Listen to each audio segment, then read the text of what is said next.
खात्मे की ओर कदम बढ़ा रहे झारखंड में सुरक्षा बलों को बड़ी कामयाबी हाथ लगी। नक्सली संगठन जेजेएमपी का प्रमुख एनकाउंटर में ढेर कर दिया गया। साथ ही दूसरे हार्डकोर नक्सली को भी मौत की नींद सुला दिया गया है।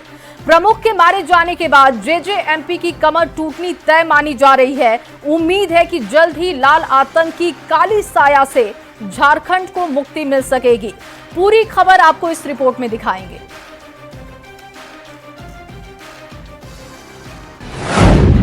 अंतिम सांस गिन रहे नक्सली संगठन। नक्सली संगठन जेजेएमपी पर बड़ी दबिश। जेजेएमपी का प्रमुख पप्पू लोहरा ढेर।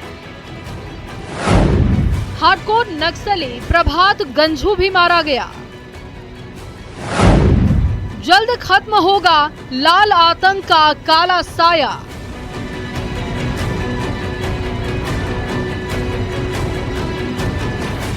शनिवार को लातेहार का ईचाबार जंगल नक्सली संगठन जेजेएमपी के लिए काल बनकर आया।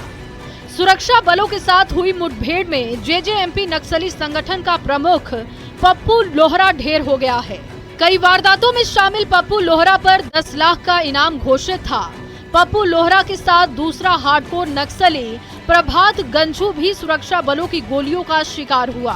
प्रभात गंझू पर 5 लाख का इनाम था। सुरक्षा बलों की दबिश इतनी जोरदार थी कि मुठभेड़ में कई और नक्सली घायल हुए।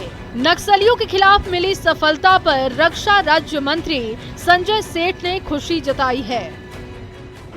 अब मानसून हो चाहे लू चल रही हो, संकल्प यह है कि नक्सलियों का सफाया, संकल्प यह है कि देश में अमन चैन रहे और देश में कहीं भी कोई अब नक्सल के नाम पर, माओवादी के नाम पर सर नहीं उठा सके। एनकाउंटर में घायल जवान अवध सिंह को ग्रीन कॉरिडोर बनाकर लातेहार से रांची लाया गया, जहां राज अस्पताल में उनका इलाज हो रहा है। हालांकि घायल जवान को तुरंत इलाज मुहैया कराने में हेल्थ इंश्योरेंस से जुड़ी बाधा आई, उसे दूर कर लिया गया, लेकिन इलाज में देरी जवानों का मनोबल तोड़ने वाला रहा। इलाज में आनाकानी हो रहा था, उसी का सूचना में हम लोग यहाँ पर आए हैं और गुहार लगा रहे हैं सरकार प्राधिकार के लोगों से कि जो भी मेरा जवान घायल है उसका इलाज फ्री में हो, पैसा अपना ना लगे जवान का। और हम लोग एसोसिएशन पुरजोर से मांग करते हैं कि सरकार अपने स्तर से एक इलाज कराए। 31 मार्च 2026 तक नक्सलवाद के समूल नाश का संकल्प लिया गया है और इस संकल्प को पूरा करने में जुटे हैं सुरक्षा बल के जवान। अभी नक्सली मुख्य रूप से सारंडा के जंगल में भागे फिर रहे हैं। इसी बीच लातेहार में एक नक्सली संगठन के प्रमुख का ढेर होना इस बात का शुभ संकेत है कि लाल आतंक की काला साया जल्द ही झारखंड से छटने वाली है। न्यूज़ 18 के लिए लातेहार से विकास तिवारी, पलामू से नील कमल के साथ रांची से ओम प्रकाश की रिपोर्ट।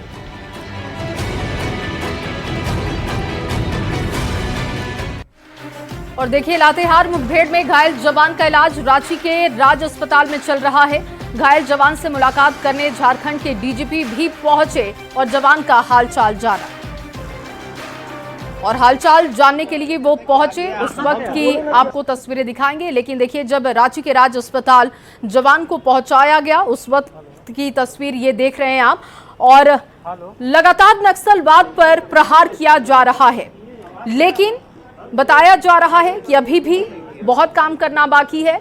कई नक्सलियों को ढेर किया गया जो कि इनामी भी थे, उससे कहीं ना कहीं नक्सलियों का मनोबल भी टूट रहा है। एक टॉप नक्सली, टॉप उग्रवादी, टॉप अपराधी जिसने दर्जनों हत्याएं की हैं, सैकड़ों घरों को सूना किया है, वो आज मारा गया है। ये एक बहुत बड़ी अचीवमेंट है झारखंड पुलिस की। और इन दिनों देखिए, राहुल गांधी की परेशानी बढ़ गई है। दरअसल बीजेपी पर दिया गया बयान राहुल गांधी के लिए गले की फांस बनता हुआ दिख रहा है। चाईबासा की कोर्ट ने गैर जमानती वारंट जारी करते हुए 26 जून को पेश होने का निर्देश दे दिया है। ये पूरा मामला क्या है, क्यों राहुल गांधी पर गैर जमानती वारंट जारी किया गया है और अब आगे क्या होने वाला है, पूरी खबर आपको इस रिपोर्ट में दिखाएंगे।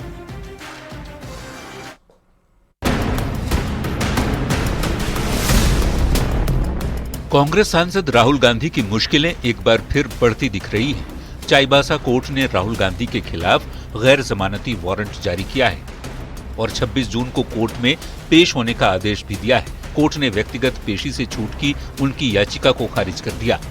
पूरा मामला बीजेपी के खिलाफ दिए गए उनके भाषण से जुड़ा था, जिसे लेकर बीजेपी नेता प्रताप कुमार कटियार ने केस दर्ज किया था। हमारी पार्टी की और हम जैसे साधारण कार्यकर्ताओं की छवि को धूमिल करने का प्रयास किया जा रहा है। इसीलिए मैंने अधिवक्ताओं से सलाह लेकर के, हमारे केशव प्रसाद जी अधिवक्ता हैं, इनसे सलाह लेकर के फिर कानूनी कार्रवाई के लिए आगे बढ़े। तो कोर्ट अपना जो कार्रवाई है कानून संगत और संविधान के देश में रक्षा होनी चाहिए। आपको बताते हैं कि आखिर ये पूरा मामला क्या है। 28 मार्च 2018 को राहुल गांधी ने कांग्रेस के अधिवेशन में भाषण दिया था, जिससे आहत होकर बीजेपी नेता प्रताप कुमार कटियार ने 9 जुलाई 2018 को मानहानि की अर्जी दायर की थी। फरवरी 2020 में रांची कोर्ट में भी मामला गया था, जिसके बाद इसे रांची से चाईबासा MP MLA कोर्ट में भेज दिया गया था। अपमानजनक बातें कही गई थी, जिसमें उन्होंने कहा भी था कि भाजपा की सरकार में कोई भी हत्यारा अध्यक्ष बन सकता है, चोरों का गिरोह है, ये तरह का बहुत सारे उन्होंने अपशब्द का प्रयोग किया था। अभद्र टिप्पणी को लेकर राहुल गांधी को अब चाईबासा कोर्ट में पेश होना ही होगा।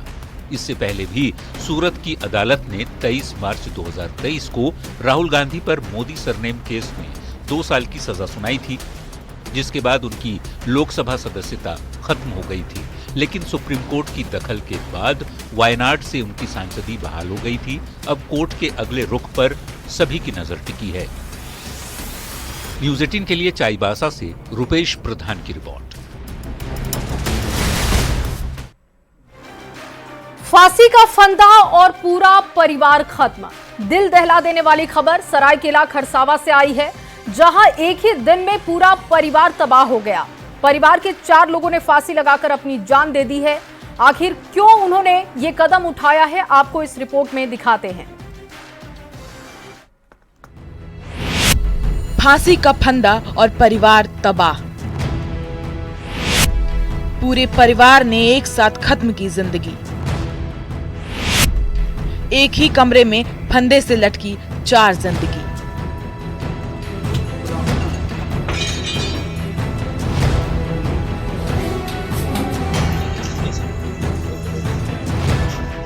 एक ही दिन में पूरा परिवार खत्म। जी हां, ये हैरान करने वाला मामला सरायकेला खरसावा से सामने आया, जहां एक ही परिवार के 4 लोगों ने फांसी के फंदे से लटककर खुदकुशी कर ली।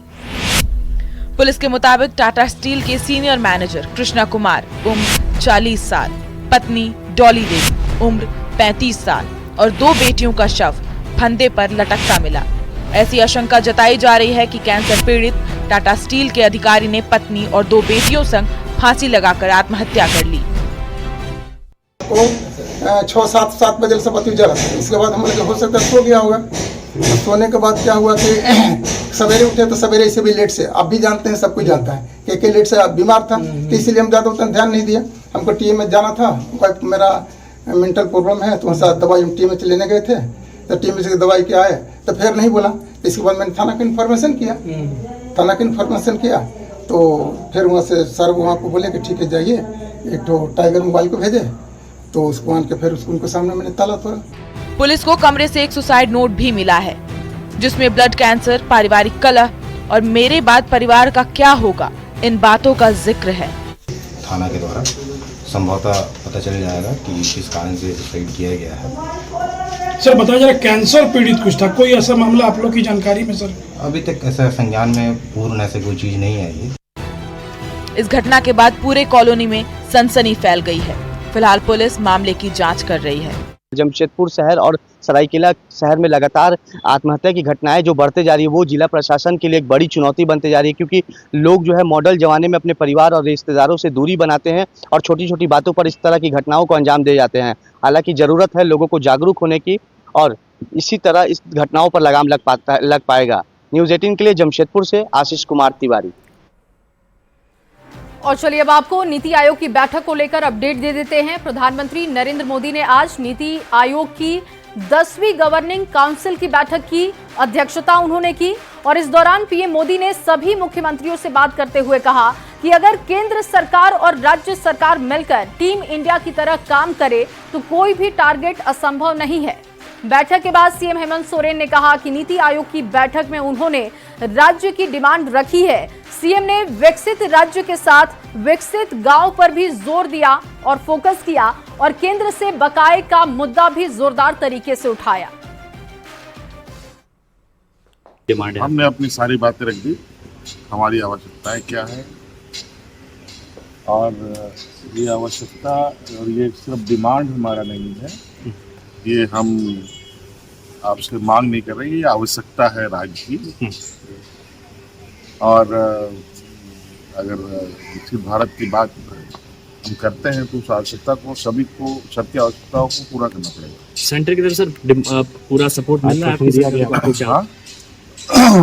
देखिए, बात सब लोगों ने रखा है। अब इस विषय पर जो छन के आएगा बात, उसके बाद जब रिपोर्ट तैयार होगा उसके बाद पुराने फंड को लेकर भी हाँ हमने रखा है।